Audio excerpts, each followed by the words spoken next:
A fast serve is a very useful tool that allows us to start the game in an aggressive and unpredictable way. However, its execution is not just about hitting the ball with power. To perform a truly effective fast serve, it is essential to understand and apply different factors that influence its speed, trajectory, and spin. In this video, we will explore the key elements for executing a fast and effective serve. The effectiveness of a fast serve is largely determined by its ability to surprise the opponent with a ball that moves at high speed, leaving them very little time to react. The faster the ball travels, the less time the opponent has to respond and the more effective the serve becomes. However, in addition to speed, there are other important aspects to consider if we want to maximize the effectiveness of a fast serve. One of them is the trajectory of the ball. If the ball follows a more vertical trajectory, it will have to travel a greater distance before reaching the opponent, but if we give the ball a lower and more horizontal trajectory, we will reduce its path and it will take less time to reach the opponent, increasing the speed and effectiveness of the serve. To achieve a more horizontal trajectory, we should hit the ball close to the surface of the table, applying force in the right direction so that the ball rises just enough to pass over the net. In addition to the height of the trajectory, it is also important to optimize its length to ensure the serve is as fast as possible without the ball going off the table. The faster the serve, the greater the distance between its first and second bounce. That is why it is essential to position these two bounces correctly, allowing the ball to make full use of the table's surface without crossing its boundaries.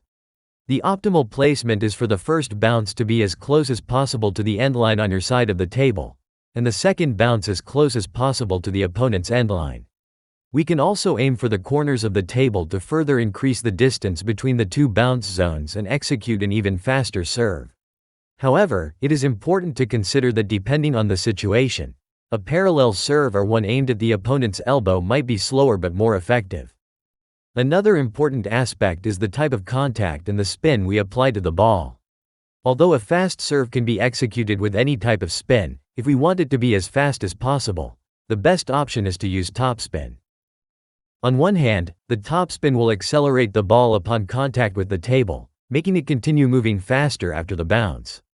On the other hand, it will make the ball drop more quickly in the air, causing it to bounce earlier and allowing us to execute a faster serve without the ball going off the table.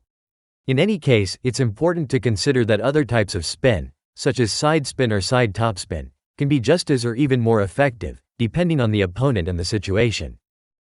Besides speed, trajectory, and the spin we apply to the ball, another crucial aspect we cannot overlook is the stroke technique.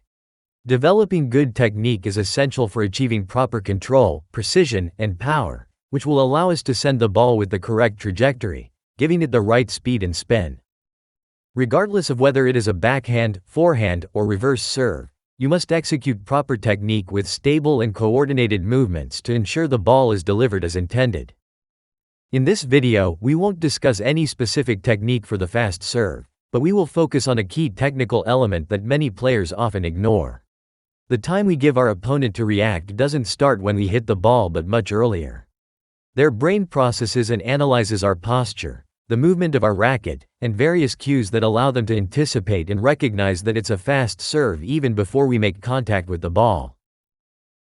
Since the time we give the opponent to react is a crucial factor in a fast serve, it is essential to disguise our movements and use a technique that does not reveal the type of serve until the last moment.